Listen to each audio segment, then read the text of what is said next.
이날 회의는 여당의 주도로 7시간 34분 만에 끝났습니다. 그날 506호에서는 대체 무슨 일이 있었던 걸까? 잠시 후 목적지가 있습니다. 좀 더 자세한 내용을 듣기 위해 취재진은 법안 심사 소위에 참석했던 의원들을 직접 만났습니다. 7월 27일의 경우는 이걸 비공개로 한다면서 이미 들어와 있던 언론사를 다 쫓아냈습니다. 그리고 국회에 생중계도 하지 않았고요. 그걸 이 공개 원칙이 된다 그러니까 나중에 속기록 보면 된다 그러고 하는데 속기록은 그로부터 닷새 이후에는 공개됐습니다. 이미 만일 자신들의 민주당의 계획대로였다면 통과시킨 뒤에 속기록 공개되면 국민들이 어떻게 여기에 대해서 의견을 달 수 있겠습니까? 그런 거죠. 최 의원은 항의했지만 여당 의원들은 막무가내였다고 주장합니다. 그 엄청난 범죄에 대해서 그래서 그런 이제 절차상의 문제점이 있었고 특히 7월 27일 날은 이제 쟁점이 많았습니다. 여당 내에서도 더 강화하자는 논란부터 해서 또 야당은 이제 시종 반대를 했고요. 정부도 우려를 표시했습니다. 또 다른 야당 의원은 표결까지의 절차도 문제가 있다고 주장합니다. 전문위원들이 그것을 보고 또 행정부에서도 봐가지고 대안을 만듭니다. 그럼 그 대안을 가지고 표결을 해야 됩니다. 그런데 전번 법안 소위에서는 그런 대안이 만들어지지 않고요.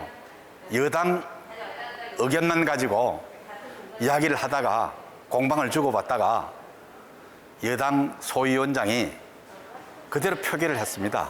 그러니까 표결 대상이 없는 걸 가지고 표결을 했죠. 그래서 제가 그건 유령 표결이다 이렇게 했습니다. 여당 국회의원들의 입장은 어떨까? 당시 소위원장을 맡았던 박정 의원을 만났습니다. 김기자라고 합니다. 법안 심사 소위 진행하실 때 그때 절차적 정당성이 좀 지켜지지 않아서 이렇게 쳐다보고 계시던데. 정찰 잘 제대로 밟아서 했어요.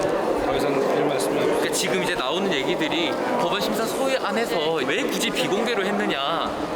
기자들이 앞에 대기를 하고 있었잖아요. 근데 원래는 기본적으로 소위는 비공개로 하는 거예요. 원래 모든 회의의 원칙은 이제 공개가 원칙이라고 야당 의원들께서 말씀하시던데. 그거는 원래 원칙으로 치면 그건 소위마다 다르게 안 하잖아요.